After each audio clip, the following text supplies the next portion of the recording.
Shalom para kekasih Tuhan dimanapun Anda berada.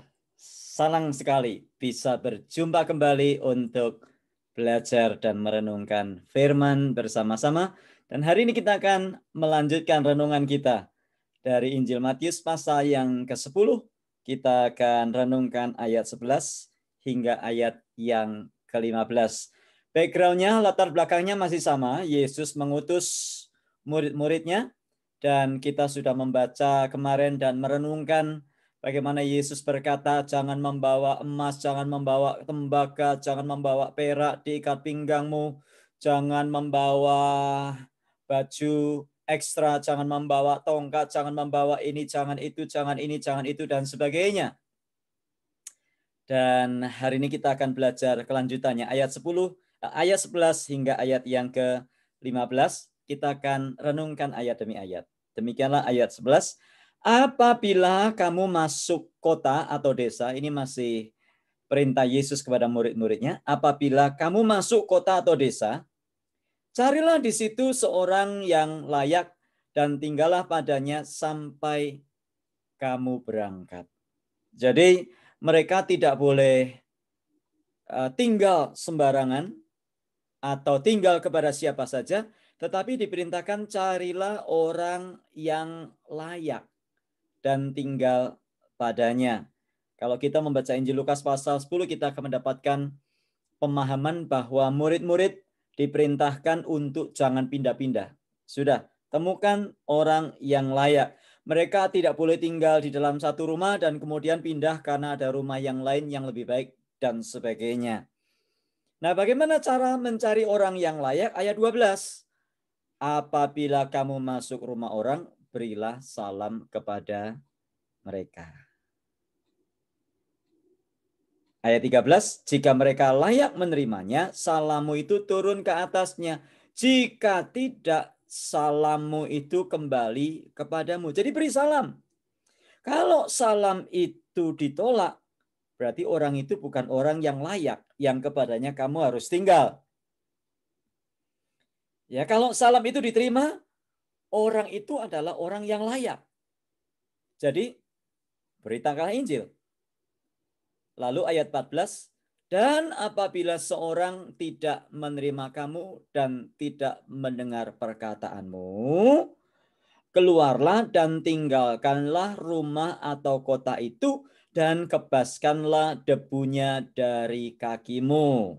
Ayat 14. Ayat 15, aku berkata kepadamu sesungguhnya pada hari penghakiman, tanah Sodom dan Gomora akan lebih ringan tanggungannya daripada kota itu. Maksudnya apa? Kalau kamu ditolak, kalau kamu masuk rumah orang, berilah salam. Kalau mereka layak menerimanya, salam itu turun ke atasnya. Jika tidak, salam itu kembali kepadamu. Kemudian kalau memang dia layak, dan karena kita tinggal di situ, kemudian beritakanlah Injil. Apabila seorang tidak menerima kamu dan tidak mendengar perkataanmu, nggak usah marah-marah. Ya, mereka bukan menolak Anda dan saya, mereka menolak Injil Tuhan. Jadi pemberitaan Injil tidak usah pakai peperangan. Pemberitaan Injil tidak usah pakai paksaan, dipaksa-paksa. Ayo, percaya Yesus, masuk surga. Tidak percaya, masuk neraka. Tidak perlu dipaksa. Karena Injil adalah berita sukacita. Injil adalah berita damai sejahtera. Jadi ayat 14, apabila seorang tidak menerima kamu dan tidak mendengar perkataanmu, nggak usah marah-marah, nggak usah kecewa, nggak usah sakit hati, nggak usah posting status atau upload status di medsos, nggak perlu. Keluarlah dan tinggalkanlah rumah itu atau kota itu dan kebaskanlah debunya dari kakimu. Jadi pemberitaan Injil adalah pemberitaan yang membawa damai sejahtera. Kebaskanlah debu sebagai peringatan. Sebagaimana dicatat Markus pasal 6. Dan juga nanti kalau kita membaca Lukas pasal 9 ayat 5. Juga kisah para rasul pasal yang ke-13. Jadi maksudnya adalah jangan kita ini memberitakan Injil dengan cara seolah-olah Injil itu adalah barang murahan. Yang karenanya kamu harus terima ini. Kalau kamu nggak terima begini. Bukan. Kita menawarkan. Kita mengundang orang untuk percaya kepada Yesus Kristus. Karena inti dari berita Injil adalah Yesus Kristus. Yesus Kristus bukan sesuatu yang murahan. Juga inti dari berita Injil yaitu Yesus Kristus bukanlah sesuatu yang jelek dan tidak laku. Yang karenanya kita harus pakai tipu-tipu supaya laku. Pakai trik, pakai cara-cara kotor supaya orang mau menerima atau supaya orang tertipu. Tidak sadar kalau dia sudah terima. Enggak perlu. Sekali lagi, Injil bukanlah barang murahan. Karena inti dari Injil adalah Yesus Kristus itu sendiri. Jadi pada waktu kita menawarkan kepada seseorang, mengajak orang untuk percaya kepada Injil, menerima Injil, artinya mengajak orang untuk mengikut Yesus, menerima anugerah dari surga, kesempatan kehidupan yang kekal yang ada dalam Yesus Kristus. Dan itu bukan barang yang jelek, bukan barang murahan, tetapi barang yang mulia, barang yang sangat mahal. Nah, untuk orang yang menolak Injil berlaku ayat 15. Aku berkata kepadamu, sesungguhnya pada hari penghakiman tanah Sodom dan Gomora akan lebih ringan tanggungannya daripada kota itu. Jelas bahwa penolakan terhadap Injil bukanlah sesuatu yang main-main. Ada konsekuensi. Jadi tidak perlu kita kecewa, sakit hati, marah-marah. Tidak perlu. Jangan sampai kita memodifikasi Injil. Injil yang dimodifikasi hanya supaya diterima. Ingat, Anda dan saya, siapapun kita, adalah utusan-utusan Kristus. Walaupun kita bukan misionaris, walaupun kita bukan pendeta, bukan penginjil, bukan guru agama, tetapi Anda dan saya adalah duta kerajaan sorga. Anda dan saya adalah utusan-utusan Kristus yang membawa berita sukacita dari sorga. Di tempat kerja, di pasar, di angkot, di sekolah, di tempat dimanapun kita berada, kita adalah utusan Kristus. Dan berita yang kita bawa adalah berita yang sangat jelas, tidak perlu dimodifikasi. Dan jangan diganti mie instan.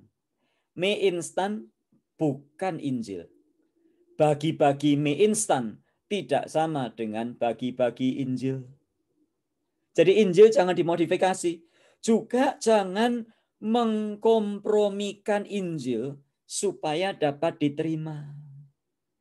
Injil yang kita beritakan adalah Injil yang sesuai dengan apa yang tertulis di dalam Alkitab. Tidak perlu ditambah, dikurangi. Jangan menjanjikan hal-hal yang tidak dijanjikan oleh Injil. Jangan menjanjikan hal-hal yang tidak pernah dikatakan oleh Injil. Nah, mengikut Yesus bukan sesuatu murahan. Jangan berpikir, wah, kalau dia tidak ikut Yesus nanti kerajaan surga rugi. Kadang-kadang kita cukup heran ya. Di koran-koran itu khususnya hari-hari ini isinya seperti jor-joran. Wah, si Anu jadi mu'alaf. Waduh, lalu kita gentar. Waduh, kok dia jadi mu'alaf ya? Kita panik. Tidak usah panik. Tidak usah panik. Karena pergi ke surga, karena menjadi pengikut Kristus, itu bukan kompetisi. Bukan jor-joran. Tetapi adalah satu kesadaran. Bagaimana pentingnya, betapa pentingnya kita mengikut Yesus. Bukan sesuatu yang murahan. Kalau cuma mau mendatangkan banyak pengikut, gampang kok. Gampang. Yang tidak gampang adalah bagaimana seseorang sungguh-sungguh berkomitmen menjadi pengikut Yesus. Bukan sekedar adu banyak. Nah, pasal sebelumnya kita sudah membaca. Satu kali ada orang datang kepada Yesus berkata, Tuhan, aku mau ikut engkau, tetapi izinkan aku menguburkan bapakku lebih dahulu. Yesus berkata, barang siapa siap membajak, namun menoleh ke belakang, ia tidak layak bagiku. Jadi mengikut Yesus itu bukan murahan. Oh gitu ya? Ya sudah nggak apa-apa lah. Ya sudah pokoknya oke lah. Pokoknya kamu ujung-ujungnya ikut Yesus loh ya. Tapi nggak apa-apa lah. Ya kompromi-kompromi sedikit nggak apa-apa lah.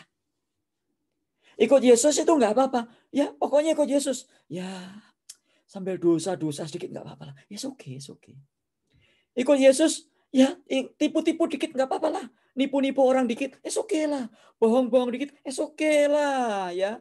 Korupsi sedikit, oke. Pokoknya kamu tetap ikut Yesus. Artinya kita menganggap bahwa Yesus adalah sesuatu yang murahan dan mengikut Yesus adalah murahan. Nah, bagaimana bagi kita yang sudah mengikut Yesus? Mari kita jangan hidup sebagai orang-orang yang gampangan. Gampang kompromi terhadap dosa. Ya. Jangan hidup seolah-olah Tuhan itu membutuhkan kita. Wah, kalau saya nggak begini, nanti Tuhan begini. Bukan. Kitalah yang membutuhkan Tuhan. Anda dan saya yang membutuhkan Tuhan loh. Bukan Tuhan yang membutuhkan kita. Itu sebabnya, mari hidup sebagai utusan-utusan Kristus.